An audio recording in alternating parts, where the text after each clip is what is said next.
Big boss താരം അഖിൽ മാരാർക്കെതിരെ കേസെടുത്ത് police. Social media വഴി ദേശവിരുദ്ധ പ്രസ്താവന നടത്തിയെന്ന പരാതിയിലാണ് അഖിൽ മാരാർക്കെതിരെ കേസെടുത്തത്.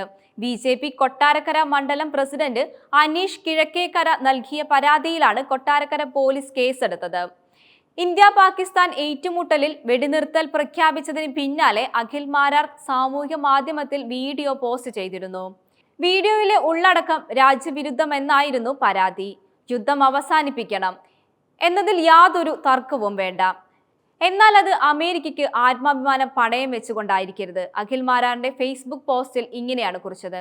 യുക്രൈൻ പോലൊരു രാജ്യം പോലും അമേരിക്ക പറഞ്ഞത് കേട്ടിട്ടില്ല. ഇവിടെ ഇപ്പോഴും സായിപ്പിന്റെ ഓശാനം കേട്ട് ജീവിക്കുന്ന ഭരണാധികാരികളാണ് ഉള്ളത്. മര്യാദയ്ക്ക് ഇരുന്നില്ലെങ്കിൽ തന്നെയൊക്കെ തീർത്തുകൊള്ളും. ആ ഭീഷണിയിൽ യുദ്ധം അവസാനിപ്പിക്കാൻ കഴിയണമെന്ന് അഖിൽ ഫേസ്ബുക്കിൽ കുറിച്ചിരുന്ന പോസ്റ്റിൽ പറയുന്നു.